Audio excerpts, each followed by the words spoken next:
Welcome to the Marvel Alliance podcast, where we cover anything and everything to do with the Marvel Universe. From the comics, TV, and movies, we'll go from the Mojoverse to Earth 616 to the Quantum Realm in order to bring the Marvel Universe right to you. I'm the man without fear, Chris. I'm your friendly neighborhood Brent. I'm the podcaster Mischief, Chaz Snell. Alliance Assemble. Volume 148. We just got the number right this time. Whose screw was that last week? Mine or yours? That was yours. That was yours, and I didn't catch it. Hey, we don't talk about last week. Let's move on. Yeah, exactly. Yeah, It happened. I put the wrong episode. You guys broke the damn stream, you know. So who's really the bad do-gooder? No, that's always my fault. I sometimes forget, you know. But hey, 150 is close away, you know. Mm-hmm. Yep. But as you all hear, Mr. Snell is joining us as a last minute thought. He got off work and said, let's join some Marvel Alliance. Yeah, as always, like obviously you probably people that are long-time listeners probably realize like, hey, I did every month, and then there was like a stretch of 2 months where I wasn't on. That's because it's just my new job now. There's times where I just have to stay later. If you listen to Geek First, I got like a little promotion at my day job, so it's a good thing. But it's also cuts into a lot of Eastern time. It's always these Eastern podcasts and stuff like this, and the crossover and stuff. Same thing like this week's crossover, which I know you'll promote. That I won't be on either, so I'm hoping to get on the next one. But so that's why the goal is always monthly, but it might always not be monthly. But that's why if I got off early right away, I messaged these guys impromptu, like, hey, I'm off. Can I crash and stuff like that? And they said no, but then I had the lawyers contact them, and then they said yes. So well, always happy when you get off. Anyway. How's your week been, Brent? It's been good. I can't complain too much. So, other than the kids had a snow day yesterday because there was, about 3 snowflakes on the ground. Oh. And for some reason, they felt like they needed to just close school down because of that. Are you sure you don't live where I live? Because that's what typical happens where I live. I might accept it where you live, not here. It was a joke. I don't know why they did it, but no, it's been a good week. Good, yeah. No, I have a little bit. I was telling Travis off air. I'll fill you in later, but it was a. I told Travis I should be nominated for Sainthood with the miracles I pulled off this week. So, but yeah, the last week ended. I did get to meet Brad Meltzer, so that was a lot of fun and very much a bucket list item. So glad tomorrow's Friday. So it's been looking for that. But yeah, we've got an interesting factor. We got an interesting kind of main show relooking at how correct or how wrecked our 2022 Factor Fictions were for last year since Travis is joining us. I take issue with the language. They weren't. I mean, there are effectively Factor Fictions, but we never classified them as that. We called them 2022 predictions. Okay. Because it's going to confuse us when I'm looking at my long list of Factor Fictions that I've done. None of these are in that list. Okay. All right. Well, Brent's always good on the technicalities. He will get us on that. So, anyways, let us get all the network paperwork out of the way. We are part of the Geek Ultimate Alliance Network with 8 shows covering the wide range of geek and nerdom. To see the full schedule, check out the show notes below and subscribe to the Geek Ultimate Alliance Network on Twitter at GUAPod Network so you know when all the shows drop. We also have a Patreon, so if you want to throw a couple of shekels our way, we've got 2 tiers. Our $1 tier is our tip jar to say, hey, you think we're doing a good job? And then we've got our $5 tier with ad-free episodes, early access episodes, and Patreon-exclusive shows, including our show. We Can Watch This All Day, the Marvel Alliance MCU Rewatch. 12 episodes are up there right now when we are getting ready to drop episode 13, Age of Ultron. When is that dropping for the patrons, Brent? Should be the last Monday of the month. I think that's the 30th. Should be that would be next week. Next week. So patrons, get ready for that content. We've got the DC Alliance guys doing their DC Through the Years rewatch. We've got Katie and her husband doing canon, non-canon of Star Wars. We've got a lot of different stuff going on for the patrons. So again, we thank you for joining in on that. And if you're not a patron, what are you waiting for? Join us at www.patreon.com/GUA network and enjoy all the lovely content we got there for you.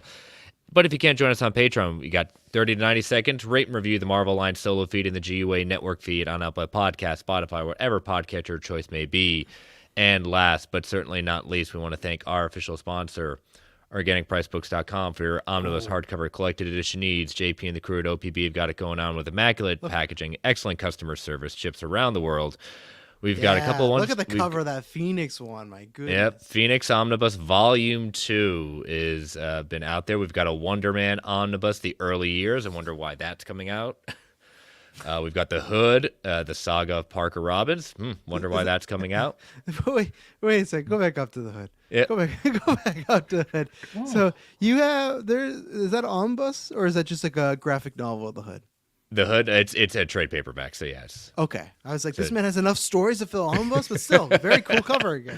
Yeah, it's fair. And stop right there. Yep, yeah. Brent wants to focus on this. I see it. It's right there. It's crossed in. It's the Sigil Omnibus. I mean, they're Marvel because Marvel bought them. They weren't Marvel when that came out, but it counts. It counts. I don't care. It counts. I love Sigil. I love all the cross-in. One thing I do want to put out there, this was a last-minute surprise from Marvel. Right here at the bottom. These are been restocking coming in April. Thor by Jason Aaron, Volume 1, sold out before it hit the shelves. Good choice. It was out of print. They are restocking that come April. And Fantastic Four by Jonathan Hickman, Volume 1 is being restocked as well. Volume 2 is still in stock, but will quickly go out of stock pretty quickly. But those are coming back in April. OPB has got it right now to pre-order, so make sure you get it because it will take a while for these to come back. So use that code MARVELGUA at checkout to get $2 off every single order. And we want to thank them for being our official sponsor. All right, last but not least, as Travis, you said earlier, we've got our next GUA crossover this Saturday at 9 p.m. Eastern Standard Time. Hosts from across the network will be joining in and talking about what's on our minds for what's going on in the world of geek and nerdom. I'm a maybe right now. If anything, I will be coming on probably about an hour later. Brent, what's your status? Similar to yours, it's going to be a game day decision, but I'm hoping to show up at least for some of it. Gotcha. And as you said, Travis, you will unfortunately not be available. I missed both of them. I'm out of town. I might have to watch it's a big weekend for wrestling fans. It's the Royal Rumble. It's our playoffs, and I'll be at the in-laws. I'm kind of hoping I could get out of there, but I think I'll be with the in-laws. I get the go ahead to watch wrestling, but it's one of those events that I'd like to be with Travis, just myself, but I don't want to have to social. So I'm Okay. All right, okay. Yeah, no, but it's just like Welcome to intense, Marvel Alliance After yeah. Dark. But no, I have my hand up. I do, but yeah, check that out. I think Hines, Clay, and Katie are confirmed, and then Mark says he's probably gonna make it too. So Mark, unfortunately for Slice of Film, has always missed one, but he said I might be able to make it this time. So we'll see. There's always maybe Gunn will drop his stuff finally, and they'll have something to talk about there. Because this man keeps ruining my life and scheduling. But I have to ask because it's completely over my head, and maybe because Brent's mentioned this a few times, and Chris would know. Give me the cliff notes of what Sigil or Siegel, whatever that was. That's all Brent. Yeah, what is how? So what? It's something that they didn't own, Sigil. and now they own Sigil. I was like Sigil. What are you talking about? The Siegel is a joke. The Siegel is a joke. Okay. All right, Sigil. Back in the I don't remember exactly when it started, but roughly early 2000s. I discovered them around towards the tail end of my senior year of high school, which I graduated in 2001 to date myself here. Basically they came out. Mark Alessi, I believe, is the name of the guy who owned it, and they came out with like some top tier talent, both creatively, writing and on the art. Specifically, if you look up the cover to Scion, that's Scion issue 6, that was the cover that caught my attention. Jim Chung, I think is how you say his name, but just a great artist. And that was written by Ron Mars. I would say arguably their biggest claim to fame was hitting their release dates. And they were so confident of it that they would advertise them in the back of the books for the coming up. And that back then, Chris, I'm sure you'll remember, that was a huge deal because DC and Marvel was constantly missing their release dates. It was all over the place. They didn't even, I think they quit advertising them. They got so bad. Like they couldn't get them. And for the longest time, CrossGen hit them. And it started with 4 titles. All of them had this sigil on them. It kind of looks like a red and yellow yin yang. And they were a true testament to the storytelling idea of you could read an individual title and get a complete story, but if you read all of them, you get a little bit other stuff in there as well. You get a little bit of other clues to something a little bit larger, and eventually over time, they went into their final first, like not their final, but like their first big, huge line-wide crossover called the Negation War. It was a 4-issue miniseries, and after issue 2 came out, the company folded. So I have very little sympathy for people complaining their stories didn't finish because I've been pining over that one for a very long time. Release the Sigil cut. No, just release the movie. No, but they never even produced to my knowledge, they never produced issue 4. There has been a script for issue 3 that's gotten out there, but it's just, but regardless of that, it is all 4 titles, and they expanded, and some might tell you they expanded too quickly because it rapidly grew, but they were, I mean, at least for a while, I would argue that for its time, the best books out there had a CrossGen logo on them. And does Marvel own that now? They do. Yes. When CrossGen folded, Marvel bought it. And if you look up Marvel Unlimited and do a search for Sigil, Mystic, and Ruse, you will find stuff with the CrossGen name on it. You will find those are some of the same titles that they had before. They have their little own yellow and orange looking or red and orange sigil, but they're not the same. They weren't the same. They were basically a reinterpretation of those earlier stories. Like we're going to take the idea, but we're not going to just, continue it along. I happily read them all, but they are very different. I would love for them to do more with the concept though. I'm surprised they never just did a mulligan and finished those 3 and 4 to like once they got it, But I'm not sure. I just can't believe I can't read these things all digitally yet because they actually did release, like you could buy like CDs or something like that. I don't remember if it was CDs or a subscription to a website, and you could read digitally those comics on your computer because that was pre-iPad, pre-tablets and stuff. But I don't know. The Comixology, or I guess Marvel, a couple months ago put out like 4 issues or something like that. Basically, they were keeping the copyright. But I'm waiting to see if that hits Marvel Unlimited. And if it does, I will be championing it for a comic book club 1 week. It'll probably just be like a 1-week thing, maybe a 2-week thing. But regardless, Brent has contemplated buying a physical book. I did just to have this. He is contemplating it. So. I almost sent you one just to do it on World's Finest and say, "Hey, we're doing this." So confirmed I'm for not Secret opposed. Wars. Confirmed Not for opposed. Secret Wars. No, I wouldn't go that far. I don't think we're going to see any of They these could characters. appear though. They could appear. I mean, I guess technically they are owned by Marvel now. Like they own but my understanding is they own the licensing so long as they use it every so often. So it's one of those situations. When we get to like 2060 and they've burned through every character, done a bunch of reboots, like what have we not done yet? Like, well, we bought this thing back in the 90s or 2000s. Yeah, let's I mean, do bring it that. on. If you look it up, there was some great artwork. For the record, if anyone looks at Sigil, like the first 6 or 8 issues, the art's a little funky. But then they switch and they get some other artists on there that are much stronger. Like Dale Eaglesham has a great run on there. It's just phenomenal looking. Okay, now I know because I had heard you mention that I think on a crossover episode I wasn't over or on, and then you mentioned it here, so I was like, okay, I gotta know because I have no knowledge of it there. So Yeah, but Brent's burning the good word. I could have just searched Google, but like I wanted the passion of a fan telling. sure. In like May of 2020, my basement flooded, and comic book wise, the only damage I had was a book related to CrossGen. And Joe actually hooked me up with another copy of it. It just literally showed up on my doorstep one day. He went through the Squadcast guys to get the address and send it to me. It was a total shock, but very thankful because that was not going to be something easily found, and because it's not exactly in print. He does. Joe knows people, and to this day, I have not forgotten, and I am still appreciative.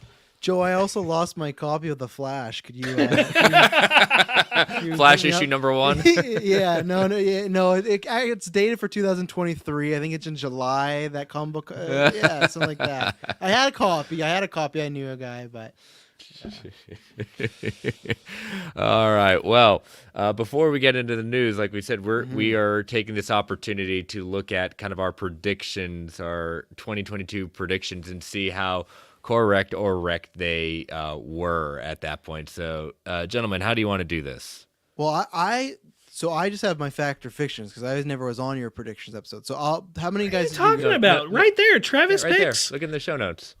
Travis picks. Do I have them there? Go back and listen to episode 88. I got you covered, man. I wrote them down when we were talking about them. It's all in the notes. You are on the hot seat, bud. You don't get out of this. I forgot I was on that episode. They all blend together eventually here. Let's see here. Okay. Whoa. I think we could each just go through our picks and Okay. basically grade them and say whether or All not right. they work. Okay. All right, Travis, are you in there? Do you see him? So how many predictions did we have? 1, 2, 3, 4, 5. You each have 5. Okay, so are we gonna do? We're gonna drop these files, and then so Chris, I remember you used to have a file of your old fact and fictions? Did you still have that? I don't have. I didn't. I'm stupid. I didn't. Okay, I can't. Yeah. I have all mine, but these are not technically fact or fictions. Yeah. No. they're Put that not. on the They're record. just our Or were we predictions. just doing predictions or fact or fictions? Did I lie No, we're doing in the title of the episodes? we're doing the predictions that we were on that episode with. So. Well, then I lied in the prediction. I lied in the title of the episode. You're a liar. I'm gonna give people still 5 fact or fictions after this because I feel bad because I lied in the title episode for the live viewers. So there you go. So let's see. So this is for my predictions for this year. Hey, oh, I was bold. 2022. So are we gonna go all 5 at once or one by one? All 5. Give us all 5. So my first prediction, or actually no, it probably was this way. I said Valkyrie will pick up the hammer at some point in Love and Thunder. Didn't happen. I was really confident that especially too, looking at it now, like they killed off Valkyrie, and I thought, for sure, they killed off Jane Foster. They set me up big time, and I thought she was gonna get it. I thought they were gonna hand it off. She got the sword, but or got the the lightning sword. bolt. I mean, not the sword. Yeah, the but lightning bolt. But Not the hammer. So I'm looking at these. I think I'm already gonna be wrong on all of them. So oh yeah, that's good. we all did. Oh yeah, we're wrecked on a lot of them. We did bad. Okay, so here's when I was right. We will not see any new scenes of Paul Bettany in 2022, barring a flashback footage. So I was right on that because we didn't get. That was the big thing, right? Multiverse of Madness. Yeah. She kept talking about her kids. Didn't mention Vision at all. No new footage of Vision. He didn't pop up any credit. So I got that one, right? You did get a mention of Vision because Wanda did say Viz had his Right. when Steven brought up the multiverse, that Viz had his theories. But luckily, I just put C, so I got Oh that no, one. you got that one right. Yeah, I you got that one right. Andrew Garfield will be confirmed as a new Spider-Man appearance, either another movie, or Garfield, or in another movie, or Garfield will be starring. So that one was wrong. I thought Nope. Sony was going to be a lot smarter. Apparently, they tried. That's the rumor that they tried, and negotiations just fell. And I don't know how they just Got let that? it- They got that hypno character coming out. Yeah, I don't know how they screwed that up. This one, I was confident in this one. I'm still surprised. I said Black Panther will have the highest box office in the MCU next year, obviously 2022. I was wrong about that. That went to Multiverse of Madness, so I did not get that one right. And then I was wrong here. I was pretty confident we were going to get Multiverse of Madness. I said Deadpool will make his MCU debut, which did not happen. I thought it was going to happen. We got an announcement, but no official appearance from the Merc with a Mouth. Not even in a what if. So by my count, you got one of them right. I got one. I'll take it. All right, that's okay. I think you did better than I did. All right, That's so in the chat. yeah. Welcome. Bubs, yep. So She-Hulk will feature at least a cameo from 3 past Marvel actors, not counting the Hulk and Abomination, who had already been confirmed. No, I think I got 2, Wong and Daredevil, past Marvel actors. I don't think there was a third one though, unless someone can think of someone I'm forgetting. But to my memory, there's not a third one. Sorry, this is good as Bubs. He says the budget of Amazing Spider-Man 3 has been funneled into Madam Web, which is the blueprint we all know. So, was there any other past Marvel characters? I don't think there was. I feel like there was, but I don't think there was. I don't think there was. No. So that's a negative. By the end of 2022, the first live-action X-Men character will have been both cast and made public. That could mean in the trades featuring statements from Marvel or events like San Diego Comic-Con. But I specifically said that does not count anyone who had previously already been confirmed, such as Hugh Jackman or Patrick Stewart. So no, they don't count. It's fair. So close. Every Marvel Studios movie that released in 2022 will do more at the box office than the 2021 ones, other than No Way Home. Got that one right, so I guess I did get one. Oh, wait, so the total of the 2022 box office will be bigger than 21? Effectively, but it was basically that the highest 2021 was Shang-Chi at 418, not counting No Way Home, and all 3 of the 2022 movies did better than that. Okay, so excluding Spider-Man. Right, Yeah. excluding Spider-Man. I mean, let's be real You here. can't get a billion. Don't mess with Spider-Man. Billion 9. Don't mess with Spider-Man. Yeah. Andrew Garfield's Spider-Man will be teased in Morbius, but the actor will not appear unless it's old footage or a credit scene. That's a goose egg. He wasn't even teased, too. Like, he wasn't even, like, Nope. they edited all those Spider-Man stuff out, so. Oof. Debatable. I'm going to need a ruling. Blade's release date will be announced with the next slate update. The first update comes in 2022. I don't remember when they announced it. I know we got the official Blade release date. We got it like at SDCC, and then They stuff moved it. happened. You got 2 dates, yeah. So technically, But you're they right. still did it, so I'm still taking did that it. one. You So I got got it, 2 yeah. of them. So I got 2. There you go. All right, so for mine, my first one was Wanda is going to win and win huge in Multiverse of Madness, and this is where I started really going downhill. I should have shut up at that moment. We will finally Win get huge. the. I decided to swing really hard on I mean, this next even part that's of it. debatable, but It is debatable. We will finally get the reverse House of M, and she will ignite the mutants at the end of this movie. not so much. We've ignited mutants, but not as a result of this movie. So that's the no. Multiverse of Madness will not be tied up in a neat bow at the end. The effects will be felt throughout the rest of Phase 4. I claim win on that. Do you? I do. Say that again. The rest of Phase, I'm gonna need you to defend your stance. stance. Visualize it. Yeah. Say it again. Say it again. All right, so the Multiverse of Madness will not be tied up in a neat bow at the end. The effects will be felt throughout the rest of Phase 4.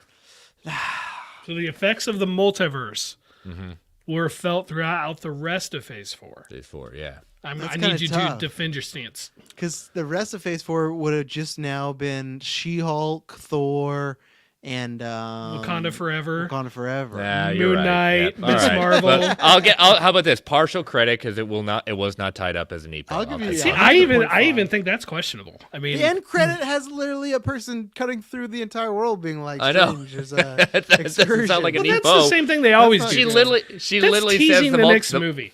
And he ended up with an eye in his head. All right, half point. Yeah. That's all I'm asking. Half point. Half point. All right.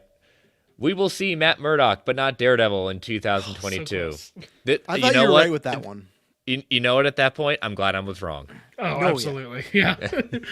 Heinz is right here. I will not be asking of you for lottery numbers. No, never won the lottery. I think I won No, those not $5, absolutely so, not. yeah. Absolutely not. Oh, look! I even got all in the game. Incursions. Yeah, but then he realized Phase 4. Yeah. He realized. Yes, yeah, Phase 4. Yeah, Phase 4. Yeah, Phase 5. I should have said in Phase 5. Phase Yeah. 5, we can talk. Phase Yes, 5. we can I'm sure you're talk. gonna see a bunch of incursions everywhere. People are gonna be just going to the washroom and the incursion, So All right, Miss Marvel will be low in the sense of fan base excitement, but will be the surprise hit for Disney Plus in 2022. Will gain momentum as the series progresses. I should have said She-Hulk on that one. I think that fits She-Hulk more. Yes, Yeah, it definitely I agree. fits She-Hulk more. I hey, was at least we close. got Miss Marvel numbers. We still never got Andor Samba numbers, which means that show was low. I'm telling you. Andor was low, which is a shame because it was the best. It's Star Wars best. Anyway, go on. When even Samba, third-party trackers, like we don't have numbers for Andor. You're like, okay, that's not good. So Miss Marvel still got some numbers. I think about 3 people watched it, but I'm one of them. yeah, the network, yeah. Heinz is getting vicious, asking for participation. Okay, Heinz. All right, just we remember these things.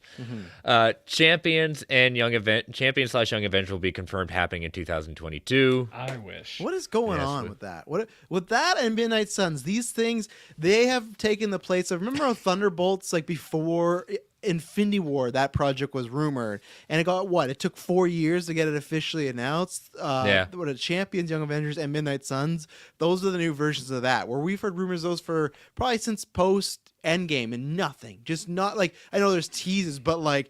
Blade saying, "You sure you're ready?" to in a post-credit scene, like being teased in Midnight Suns. Like I thought we'd be a lot further along on those fronts, but The Champions, Young Avengers, whatever. I'd have to fact check myself, but I want to say like February 2019, I did an episode of Fans where I said why I thought they were coming. So it's been a while.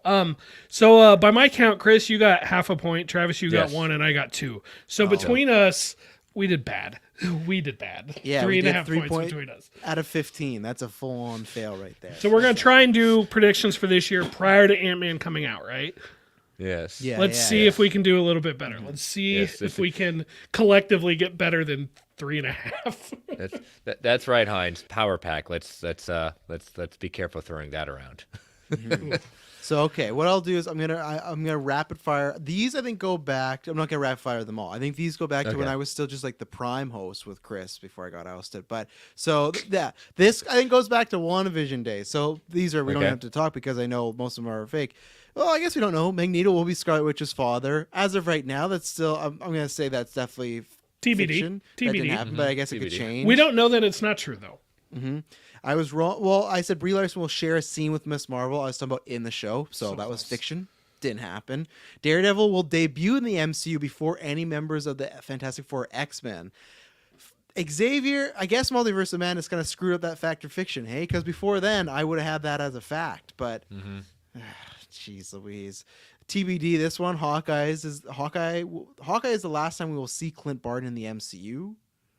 Where are we at that now? Well, I guess I it don't know. almost was. Just it go on, almost just go sadly on, was. Just Just go. go Yeah, on, we're not just go going on, to touch go that one. Yeah. Tobey Maguire will reprise his role as Spider-Man in the next 5 years. The only reason I have that is because if people are in the GV Discord or follow us on Twitter, me and Fanboy Clay have a pizza bet that he bet me. There's 2 pizza bets we have. He said Avatar 3 will make less than Sonic 3, so I'm very happy to get a large pizza coming my way, 2 toppings. And then the other one was I have a 5-year period from No Way Home.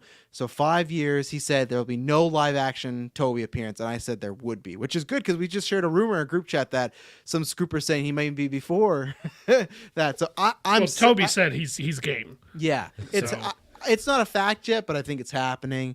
A Sonyverse character in the MCU, No Way Home, gave us that got fact. it. Yeah, that got there. you got that. Yeah, Marvel Zombies adapted one way or another, got that one. maybe. Maybe. Well, no. Well, no. What if? You're right. What Yeah. if? What if? If yeah. Yeah, it's a cheap, but it kind No, of. you're right. No. It's still it's fully. It's not cheap, but you got it. So this one, I don't know why I picked this number. So this is 2021. I said Chris Evans will return in the next 7 years. I don't know why I went with 7 back at that time, but You're gonna get it. yeah. And then I said there will only be one Avengers film from now until Phase 6, which I'm wrong there. There's a double header there. Let's see. Hela will return before Phase 6. Debatable. Still TBD and stuff like that. Let's see. No, most of these are kind of just other topics. One I'm very happy about. Liv Tyler will return in She-Hulk. I was wrong about She-Hulk, but there's stuff. There's rumors. There's smoke. stuff. There's stuff Partial around. Reddit. Because I think I did that rumor. Because remember the time there was that rumor that there was going to be a subplot about Bruce's backstory with his father, and it was going to Yes. show a lot. Yeah, and I don't That was know a lot of strong rumors about that story being Yeah. there. So So that's why I thought we would get her at that. We will see Agatha after WandaVision. Well, that ended up to be whatever. Big time fact. She has her own show. Thanos will return in Phase 5. I guess. TBD. Yeah, TBD. Let's see. Ghost will be a member of the Thunderbolts. TBD, apparently. it depends on which scoop you're listening to. What? I give you credit for that because they formally announced Ghost as part of it, and they have not formally said anything about her being out. Correct. You That's get credit for that. Yeah. And then I think most of them are kind of just like they're too new, like they would have been the past year and stuff like that. But yeah, those were a couple fun ones and whatnot. I just looked back remember at that some all of in the some of the earliest fact or fictions that I said. And I'm just gonna pick a couple of these out, but I'm gonna skip a few that were like TBD, like we don't know yet, like about the X-Men. Yeah, being those are the ones introduced. some of those I skipped. But too. looking at this, like, here's one. Wanda will be retconned to include her mutant origins. We don't know that part yet, but the Mind Stone will be said to have just activated and enhanced her powers as opposed to creating them. that's Ant-Man- a point. That's a Ant-Man point, 3 will feature Cassie suiting up his stature. Oh yeah, she's all over those trailers now. Yeah. With great power comes great responsibility will be said to Holland by the other Spider-Man. Technically, they only said the last half of it, but I'm going to count it. It counts. It counts. It counts as a fact. Miss this one. We'll get a flashback with Uncle Ben. Nope. We will see the Jameson broadcast from Far From Home where he outs Peter in another project. We did. Venom Let There Be Carnage. Oh right, I forgot that was in there. Right, and he licks the TV. He licks. And at some point I said we will see Marvel one-shots come to Disney Plus within the next 18 months. I don't know exactly when I said that, but they are all on there now. That's fair. Yeah, see, and all here, this is why I like bringing these up because I remember, I think maybe I was still on the show when we got these rumors, Chris, of her playing a Jessica Jones will show up as a PI in She-Hulk show, and that's the fun thing. Like, I don't like. That's why we always specify between like the trades and the rumors because like it was just fun to talk about because I love anytime when we go, or at least myself when I go on IMDb trivia and you like look at like here's the 15 actors who are rumored to play Rambo, and you're like probably some of these people maybe just took a meeting or were talked about, but it's like it's fun to look at and everything like that. There's a few other ones I had too. Was a DCU director will be announced to direct an MCU film in the next 5 years, so that caps off of 2026. Hasn't happened yet. So I'm still Did any waiting. of us? I could have sworn one of us at one point had said like a DCU actor would it or I mean, that's actress already would have crossed happened. over. But No, There's- but like Goliath from Ant-Man and the Wasp. I've pulled up some of my earlier ones. Like Okay, let's hear him. all right, we will see Wolverine don the brown and tan costume instead of the yellow and blue. Hope You not. know, maybe TBD. TBD, yeah. I want the yellow. Why not both? I want them both. Both. Okay, I'll I'm take fine it. with both. Yeah, I want those two, and I want the X-Force one. I'm a big fan of the X-Force fan. This one might be very quickly coming reality as more and more we hear. We will see Ultron return as some sort of threat by Phase 6. Yeah, I think that sounds like that's It's looking happening, likely. Yeah, we will see at least one Disney Plus solo series character jump to the big screen in their own movie by Phase 6. That's partial. We got Miss Marvel jumping into the Marvels at that Yeah, point. it counts. So, Yeah, it counts. but not It's still not there. their own. So I said Yeah, solo. fair enough, yeah. So, just trying to see if there's anything else. I have one I in mean, the next. I mean, Oh, go ahead. no, go ahead. Oh, he's killing time while you're looking. In the next 3 years, we'll get a theatrical Marvel Studios animated movie. That's not happening. No, especially not now with them No. cutting off the animation. I was hoping with Spider-Verse hype and all those things, you know. How about this? The threat that Kang poses to the timeline will lead to Loki temporarily joining the new Avengers to stop him. I hope that's true. I want a version of the world where Loki is on the Avengers. I just think there's so much fun. And I would just also love to see like people like Nick Fury have to react to that. And even the public, like what do they think? And obviously this is like a reformed Loki. I want and everything. Thor to react to that. Oh yeah, everything. Wouldn't All it of be great them. in a It'll be world? great for all of them. Wouldn't it be great in a world where the next time Thor meets the Avengers, he's not on it, but Loki is? Like he's like not a member. He doesn't have a card. He's not part of the building. Stuff like that. You know. 2 out of 3 Marvels debut on Disney Plus. Yeah, that's true. That's true. Sure. Apparently, at one point, I said to set us up for disappointment. By the time we get to the end of next week, we'll have seen both Wilson Fisk and Matt Murdock in the Marvel Studios production. That was right before that episode of Hawkeye came out, and All it was those heavily rumors, rumored. yeah. And then there's yeah, 3 other ones I got here too. Is like this will hopefully know soon, but is when Frank Castle debuts in the MCU, he won't have the original logo, which all of these Bernthal rumors. But I don't know. So it's going to be the Hydra or not the Hydra, the hand logo. that, or I could just see him just no logo, The demon just, logo. The demon. Just I like the beast. story, but it's an ugly logo. And then I was really high on the Spider No Way Home hype because it said Emma Stone, Spider-Gwen will be announced to return in 2022.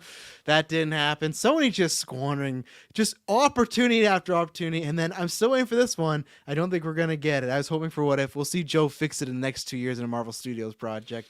I was hoping What If we'd get Joe Fix It, but I don't think so. How about this? Venom will be the first franchise to join the MCU from outside Marvel Studios. You're right. I'm not right. Tobey Maguire's Spider-Man as Dr. Octopus showed up first. He beat him by like an hour and a half. You're right. I guess but technically, I guess you mean in the Marvel Studios film, right? Because technically, he gets teleported into the MCU. He does. In Venom 2. He does. So I have no problem saying that franchise is part of it, but so is the Tobey Maguire one, and that happened first. Octopus was there first. And actually, I originally, I think at the time I originally said this, I don't know, maybe they do it, but at one point Morbius was going to come out before No Way Home.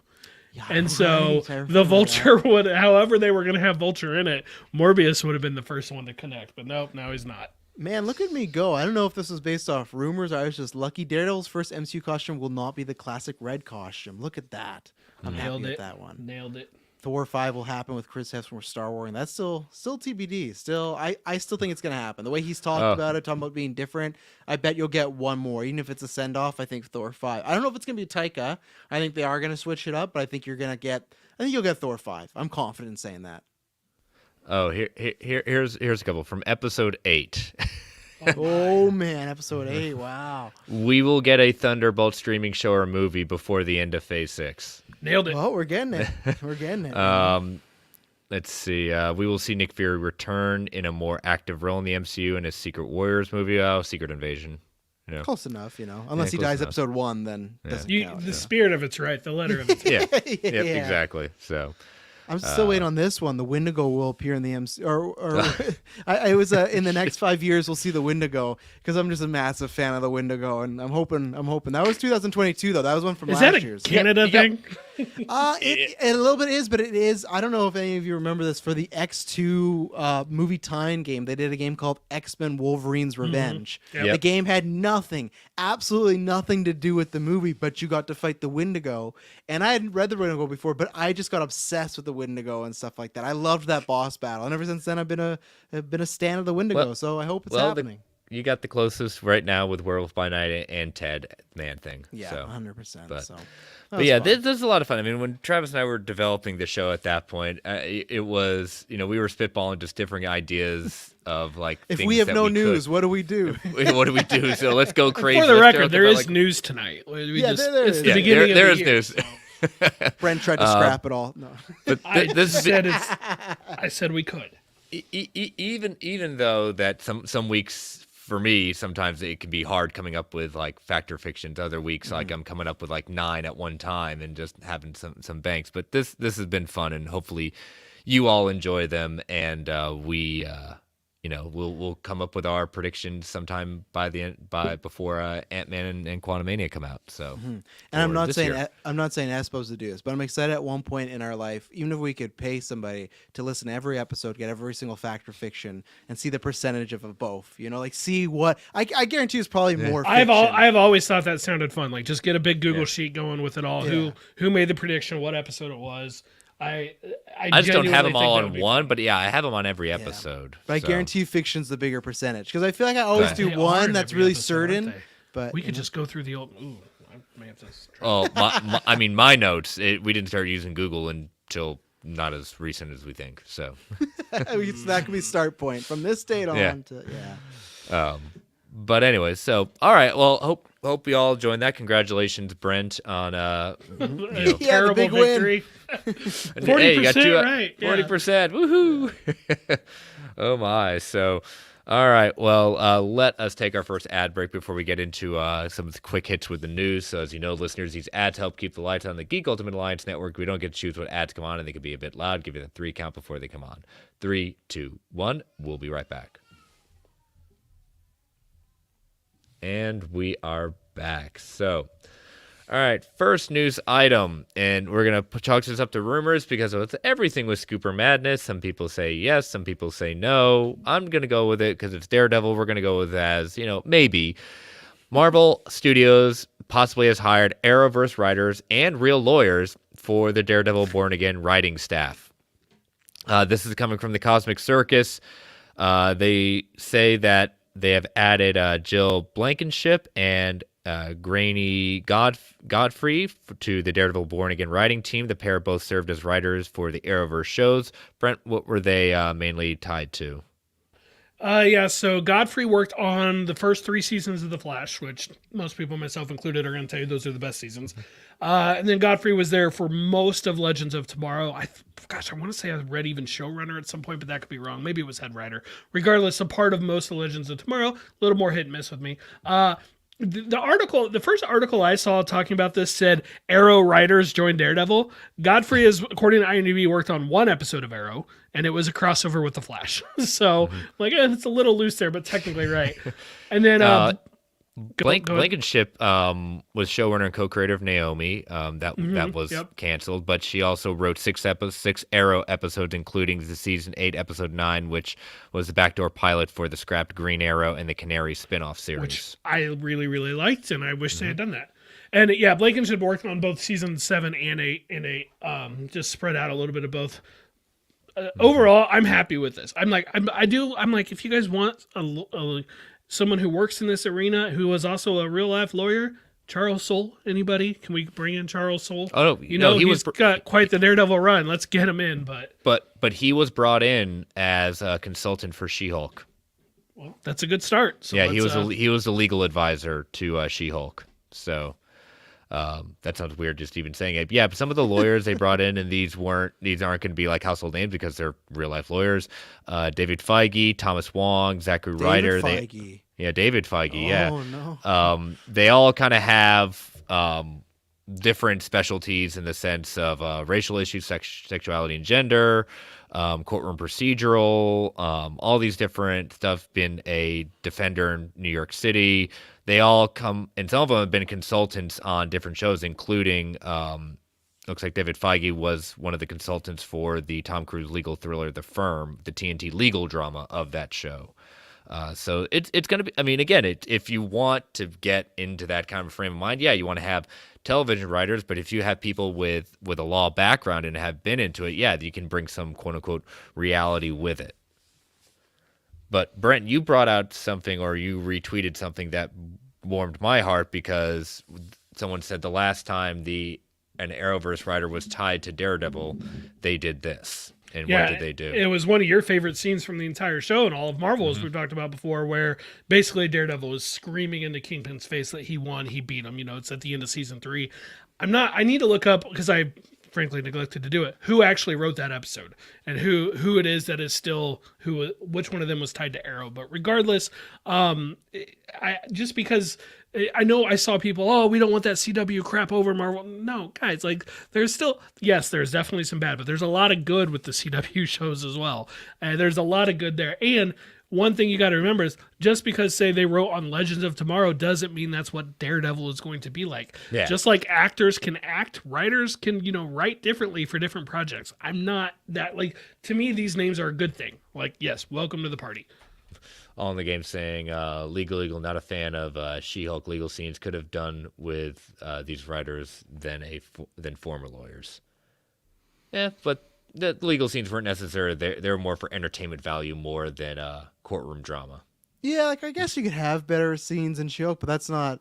I know people are gonna say, "Well, that's weird. Why would you say?" But like, that's not exactly what I was looking for. She-Hulk, like I was, but like I did not think from what they were showing it as, it was going to be the gripping crime drama, like that scene you think about when they have Frank on the stand in season 2. I did not think we were gonna get anything like that in She-Hulk, so I was completely fine with that, and I think this all makes sense. The CW, yeah, it has issues, but that's not someone for me that is like a massive red flag. For me, it's more red flag when it's like, yeah, we got the 50 Shades writer writing Venom, and I go, like CW is one where I might have issues with, but like Brent said, they can do different things. They have a track record of, multiple writers of doing good seasons.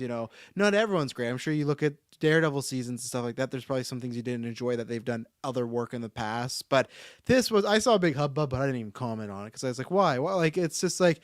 I feel like it's a different structure. Like Brent says, different character, different guidelines. So it was, it's like, okay, they're right. And the lawyer thing, I like that because I think that was something of like, I get what people were trying to go for. Because I remember the showrunner, which she probably shouldn't have said, but she said like, we didn't really know how to write the law scenes and stuff. So that's why there wasn't much of them. Maybe it wasn't best saying in public, but I don't think there's anything wrong with that. If they're there to provide the story arc, the character emotions, their arc too. If you go and get people that know their stuff about that, people that write heist movies do that. We're like, okay, well, I don't know exactly how to pull off a heist, so I'm going to get experts to do X, Y, and Z for me. So it's one of these things that I'm completely fine with a writer being like, I'm going to cover the story and character arc to, hey, you can do the legal mumbo jumbo. And that might sound bad, but I'm just saying, like, if you want an authentic, you got to get some other people, so. Yeah, all the game clarified, saying not from a gripping scene point of view, but just they got a lot of basics wrong. Fair point. That's fair. And I guess I always just kind of, it sounds bad, but hand waving away because She-Hulk's kind of fourth wall breaking. So it just kind of feels like it's like, it works out because I can kind of do that, so. SPub saying one of the best examples of writers doing different things is the creator of Chernobyl and Last of Us TV shows wrote Scary Movie 3 and 4. 100%. And you go no further. The Russo brothers' first movie, I think it was their first movie, was You, Me, and Dupree. I like You, Me, and Dupree. Okay, I didn't. Brent is not. I like You, Me, and Dupree. Michael Douglas is pretty awesome in it, I think. Well, right? we got Mobius. I quit watching it. I was at home. I did not like it. We got Mobius in there, and then we got Hank Pym. I guarantee there must be some other side character. As Bub's looking up, there must be some other side character that was in the MCU because I know it wasn't Matt Dillon or God, who was the female lead again? Kate Hudson. Yeah, Kate Hudson. Yeah, but that's what I mean. Like, it's not for me. It's more if I see a string of very, very questionable to work, or not even questionable stuff. Like, and this all comes down to personal preference. Like Chloe Zhao, I think she's very talented, great storyteller, but the things she's directed, not just Marvel, just haven't been for me really. And that's where I can look at it and go, for me, this is not a red flag as far as really bad quality, and it's not a red flag for they've done a bunch of stuff that I don't enjoy. If some people don't like what Taika does, they're probably not going to enjoy what Taika does. Same thing as we talked about for years with DC and Zack Snyder, right? If you don't enjoy that, you're not gonna. So for me, I'm not too worried about these writers. So I think I found which Arrow There you person go. was Okay, good involved to know. with Daredevil there at the end. Eric, where's his name? Eric Olson was a co-producer on Arrow, and he was also one of the showrunners for Daredevil at one point. Okay. So that I think that's our winner for who was involved there with that scene, and also had something to do with Arrow. Gotcha. Sign me up, man. I'm ready. Yeah, we're there. So again, whether this is true or not, it sounds like a writer's room is getting ready to be assembled, if not already been assembled, and they're starting to write these lovely 18 episodes. So we'll just have to continue to waiting and watching. All right, so this came pretty much a couple of hours ago, broken by Deadline. The Bear breakout star Io Ebdri. God, I'm gonna butcher this. you'll learn it in a year. Edebiri, yes, Edebiri. Yeah, I'll learn it in a year. I'll get it at that point. Once she does the circuit. Jones Marvel Studios Thunderbolts movie. This is exclusive coming from Deadline. After playing one of the chefs behind a Chicago sandwich shop in FX series The Bear, she has found a new team to join. The sources say to Deadline that she has joined the Thunderbolts in a new secret role. God, words are tough tonight. She joins the ensemble that was announced at Disney's D23 event. Jake Schreier is set as director of the new Marvel tentpole, with Black Widow scribe Eric Pearson is penning the script, with Marvel Studios president Kevin Feige producing. But no big surprise there. The project marks her first major studio starring role, following the critically acclaimed role in The Bear. The role has earned her high marks, including a Critics' Choice nomination, and is expected to be a player in next year's Emmy Award season. And season 2 premieres this coming summer on FX on Hulu. So I have not seen The Bear. I have no frame of reference for the actors themselves, but it's going to be interesting. One of these things, in the sense of, is this a new team member for the Thunderbolts, or is this going to be someone else that they could be going after? I mean, I really have no one way, shape, or form. Yeah, I'm very excited to eventually get to The Bear, because I've heard nothing but great things. It's just that I also still have a list of, like all of us do, right, of 1,000 things you'd like to watch, but because there's so much content nowadays, it goes down, down, down. So at some point I will, or I'll watch when the series ends. But I've heard great things about it. I do kind of agree with the theory that now this is just a theory completely born from like the C tier scoopers, right? But enough of them have mentioned, and like Songbird has come up a few times, not just from one person, a few times with different people. Yeah. And if you look at, like, there was rumors of Sadie Sink, she's in her early 20s. If you look at her, the other person that was rumored was Taylor Russell. All these people are in their early to mid 20s. I could see them being considered for the same role. I think it's something like that, just because the way Kroll reported with a secret role, not just like a big role, important role, stuff like that, or an unknown role, whatever. I think it is something of note. It could be like, I guess you could do a Suicide Squad where it's some character's daughter, and so, like, obviously you don't want to get the comparisons and stuff like that. But I hope they no. You got to be careful, because obviously it's a very similar. So I do agree with that theory. If not, I'm excited to get my first experience, because I won't see the Bears before that, I don't think, unless I win the lottery and I have abundance of free time. But I think we've said this before. Marvel, MCU, Marvel Studios, whatever you want to refer to it as, their casting has been pretty pretty tip top. Like, other than a few, like an Ayla Taylor-Johnson for Quicksilver, for me, everyone's kind of like a home run. Like, I can only name a few, and I'd have to really think hard of castings I did not enjoy that were not writing issues. Well, especially when we get to our next casting at that point, they're grabbing the ones that are having that moment, or just on the cusp, but you're having a moment. We want you a part of this. I mean, and you're still cheap. Yes. Cheaper, I'd say. Make it a 3 for 3 who have not seen The Bear. It's been on our list because Jeremy Allen White from Shameless is on there, and we were big fans of Shameless. And I also know that the guy that played Micro Lieberman in The Punisher, he's in it too. I have no idea how much. So I have no idea how much. He's having a good year. Also. He was in that. He was in Andor.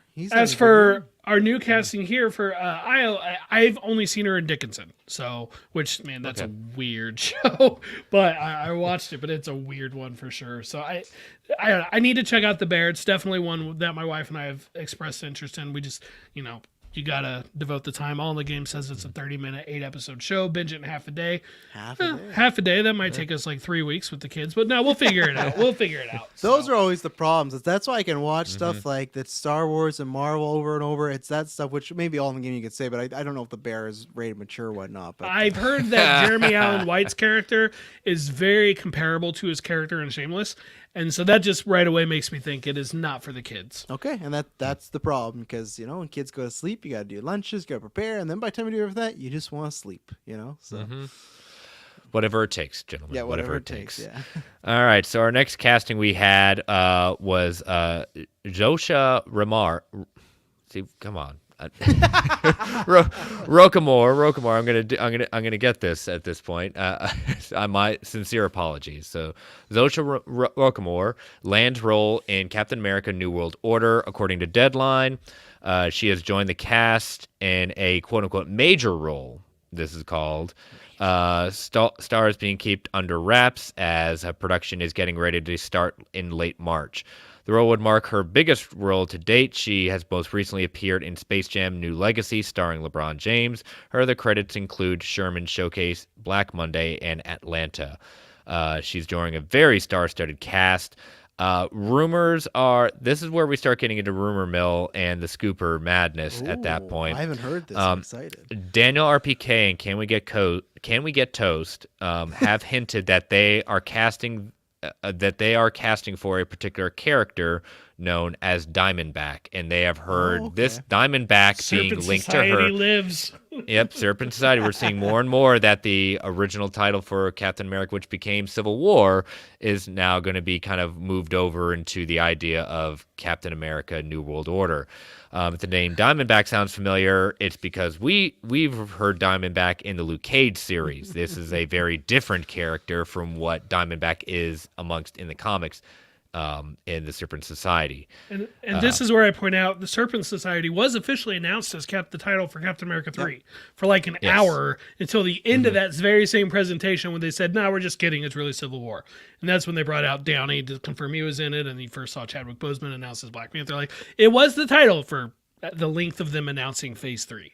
That's what it was. Yeah, Diamondback is in the comics Rachel Leeton, a morally gray member of the Serpent Society, going back and forth between good guy and bad guy. She has been a member of the Bad Girls Incorporated, Secret Avengers, and Camp Hammer, changing allegiances and sides seemingly on a dime in each. She had a fling with Steve Rogers in the comics and appeared more recently in the story with current Captain America Sam Wilson.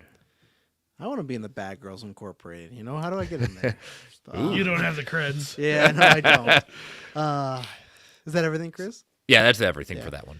Yeah, that's exciting. Again, this is 2 for 2. Have no touchstone with this actress that I know of. Maybe I could look at her IMDb and there's something, but not enough to go, oh, that's great. But I trust them with their casting. My only stress is always stress with that. I'm excited to see what character she is when she's confirmed. If they say major role, I assume that is in a lot. Like I said, I'm going to stress this till I see a trailer. I trust Marvel, but I just feel like there's a lot in this movie, from the official stuff we've heard to the rumors we've heard. I feel like there is a lot going on, and I hope they balance it the best they can. And, most of the time they do. I think the occasional time they kind of stumble. I think Iron Man 2 is one of those occasions where you see, okay, they try to stuff way too much in this little package. So hopefully not. And again, all I care is whether there's a certain meta involved, whether there's a certain villain involved, I just want it to be a good story for Sam. I know people say, oh, we got the show. No, he's Captain America. Same way, I don't care what people say about Civil War. You can call Avengers 2.5, but Steve Rogers still had a good story in there. It still developed that character, and that's all I want for Sam. Is want the movie well and him do well in it. I don't want his character to get lost in the shuffle. So that's my only worry when you hear of Hulks and Adamantium and now Diamondback. There's lots of puzzle pieces. Even more recently, She-Hulk, Attorney at Law. A lot of people were like, oh, everyone's they're obsessed over Hulk being in the show, or Wong or Daredevil. And yes, of course, Daredevil, but I'm more obsessed with She-Hulk's story. Madison. Madison. It's not how you think. But. She's in Cat 4 as well. Serpent Society leader. But yeah, you're right. They did that with She-Hulk. They pulled it off and everything like that. So that's why I know it can be done. It's just always, I always have that. It's the same way as like it took me a few years after, I don't know, Batman and Robin and Spider-Man and 3 and like X3 of like, I feel like after that decade, we always, when you heard there was like more than 2 villains, you're like, oof, we've seen this happen. But I feel like we're past that. It's the same thing like here. I'm pretty much past it, but every once in a while I go, that could be much. Even something like Eternals, I think maybe had too much going on in it, you know? I feel like I think it's a valid concern to have. I also think it's important to remember this isn't like, it's not like this is, you know, his second or third appearance as the Falcon. True. Expect like, and I just mean by the letter of it, like, you know, like it's not like he showed up in one scene for the movie and then he's getting this and he's getting crowded out, right? Like, or like, no, like he had sizable roles in both Winter Soldier and Civil War. And then, of course, he had smaller roles in Endgame and Infinity War, and he had a whole TV show where he was a co-lead. So, like, the character has absolutely had enough development time. If he, you know, if we had only gotten what we had, say, from Infinity War, where he just had a little bit and like one other scene in another project, like the Ant-Man cameo, I would be a lot more worried about it. I'd be like, no, the character, but he's had that time, so I'm not worried about it. Mm-hmm. So next 2 are quick items. You know, we have our comic book club, but I figured this was interesting just because Jason Aaron's time on the Avengers is coming to an end. He has God knows how many years he's been on the title. At Long this time, point. yeah. Yes, so his run is coming to an end. The run is currently wrapping up, but beginning in May of this year, celebrating the team's 60th anniversary. A new creative team will be taking over. Jed McKay and CF Villa, and we'll see a new Avengers team with this one made up of Vision, Scarlet Witch, Black Panther, T'Challa, Captain America, Sam Wilson, Thor Odinson, Iron Man, Tony Stark, and Captain Marvel, Carol Danvers, who is going to be the new leader of the team at this point. This is beginning a run that is going to be bringing in some of Kang, and that's all I'm going to lead to because there's been some building of Kang in the comics as well, looking for something that he is trying to find the missing moment. Look at that synergy going on, just, you know. Yeah. Well, it's funny when Feige's in charge of all of it creatively, but Yes. you know, I saw a lot of hubbub over this cast, and I'm like, they're I mean, maybe arguably Black Panther, but with the possible exception of him, they're all Avengers mainstays who are all on the Avengers all the time. So like, I'm not like, I forgot Vision. I don't forgot feel- Vision. No, you said Vision. I don't feel like it's that out there of a cast. That said, I mean, sure, I'll check it out, but I'm just a little surprised at like everyone freaking out. And I'm like, no, this is all like, you got a Captain America, a Thor, an Iron Man, Vision, and Hulk who go way back, Captain Marvel. Like, it's pretty classic. How are people freaking out that it's like a unique, like a weird team? Or Yeah, like they're just like acting like this is some novel and I'm like, no, like if you're excited for it, great. It sounds cool. I'm definitely gonna try it.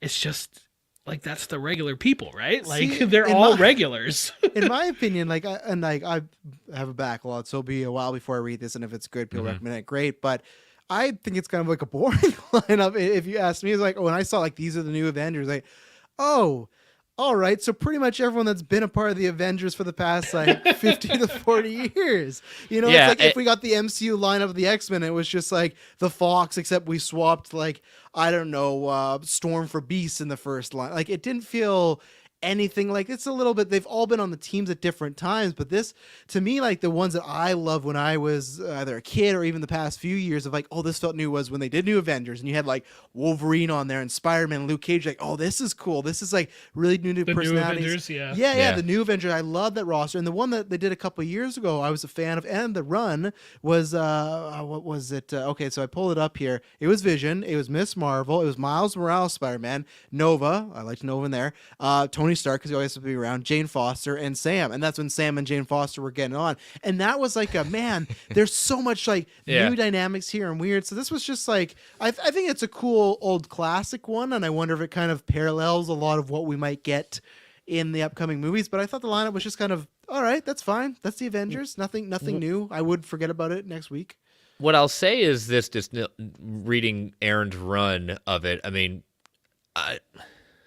he's jumped the shark a lot in recent, like really, like it's gotten pretty weird and pretty wild at that point. And some people say, oh, all right, it's we need to start bringing it back. So out of the ones that are from the current team, Black Panther has been the leader until fairly recently. He has lost his leadership role for reasons. But of the people that are new to from Aaron's run, Vision, Scarlet Witch, and Captain America Sam Wilson are going to be new to this team from Aaron's run. So yes, it is not like you said, that was a pretty wild team in the sense of like very interesting, not just ages but legacy characters at that point. Yes, I would agree with you, Travis, that this isn't the most like, this is going to be a heck of a team or stuff like that. I mean, there's some great powerhouses. There's some great characters. It's just not. I understand what you're saying is not the most exciting when it comes down to it. So. Yeah, and it doesn't mean it can't be bad. I equate this to like, this is like a nice warm chicken soup, where it's like, you know what it is, you How like about it. pizza and stuff flavor? like that. What kind of pizza are we talking about? It could be pizza, but it's just a classic cheese. There's nothing. It's not like when you go and see like the I don't know, Barbarian Barbecue Deluxe Extravaganza. You're like, what is that? I'm gonna try that out because what could be in there? Or it's a cheese pizza. You can still like the cheese pizza, but always with the food. Chris brought it up. Actually, I did the chicken soup first, but like, but like Vision and Scarlet Witch is like, okay, we know what we're getting there. Like Sam and Cap and Sam and Iron Man, we know a little bit. Obviously, Steve and Tony have the bigger relationship, but still you get enough of their dynamic that we know what's that like. Same thing, I feel like we know enough of T'Challa's relationship with Tony. Same with Captain and Tony. Like they did a whole, it's not the greatest, and then the greatest, but like Civil War 2 was based on Captain Marvel and Iron Man, right? Like that was them at odds. So it's just like we don't want to talk about that series. I will always defend it. I liked the concept. I liked the Minority Report-esque where we were starting, and then it just started to take a nosedive. But I liked where we're going, and I don't think it's out of the realm of possibility we'll see that in the MCU one day, heavily adapted, but I still think there's a chance. What I remember, I didn't like it either. But you know what? I've only read it once. Maybe I need to revisit it sometime. I just think the idea of, like I said, it's Minority Report of you had this, Inhuman or Mutant, and that's something you do with the X-Men. It's such a bad look for Carol, though. Oh yeah, but like I think they're trying to go for what they did with Tony and the Cap and switch around. But like the concept of this mutant can see the future and see bad things happen, but do we stop it before or do you let it happen? I think there is a great morality tale there. That's why I think you could just do that story, maybe have another go at it. The concept's there, execution was just missing. That's what I think. Yeah. So we'll see how this goes. Again, this premieres in May. Like I said, Aaron's currently wrapping up his run with his Avengers Forever and Multiverse Avengers going on. I mean, like I said, Brent, when you get to it, I'm going to be very curious in your thoughts. I mean, yeah, we'll see. Yeah. Like I've read a little bit of his Avengers, but it started going off like in a cast I just didn't care as much about, and so I just didn't read as much. But hey, he got to tell his story. I'll give him that. At least let him do that. All right, so our last story, as award season gets, Marvel Studios, namely Angela Bassett, has been nominated for Best Supporting Actress as her role of Queen Ramonda in Black Panther Wakanda Forever. This is the first acting nomination that the MCU has garnered at this point. She is definitely in the favorite category. This is her second nomination in her career. Her first one was being nominated for Best Actress in 1993's What's Love Got to Do with It? Didn't win. Yeah. So she's nominated alongside the Whales, Hung Chow, the Banshee of Irishans, Carrie Condon, and both Jamie Lee Curtis and Stephanie Hsu for Everything Everywhere All at Once. She's definitely she's cleaned up in awards that she has been nominated for on this year at this point, but I'm pulling it for her for whatever it is. Wakanda Forever did not get Best Picture this year. It did get nominations for Best Costume Design, Best Makeup and Hairstyling, and Best Visual Effects. And Rihanna was also earned a nomination for Lift Me Up single, which played during the credits of the movie. Yeah, no score for Ludwig again. That was kind of what a lot of people thought that might happen. But yeah, it's her award. It's over. I'm with All in the Game here, where Stephanie Hsu is her main competition. I think Stephanie Hsu is still young enough that to me, the difference is because there's many things about the Oscars. One of them, there's three things primarily: the performance, how you play the game and your whole career. And that's where I think Bassett is. There's lots of people that win Oscars that are, and I think it's still deserving. It's a great performance, but there's a lot of people that win Oscars that are, hey, we've never honored this person. They're very talented. They've never gotten any trouble over the years. They've been straight and narrow.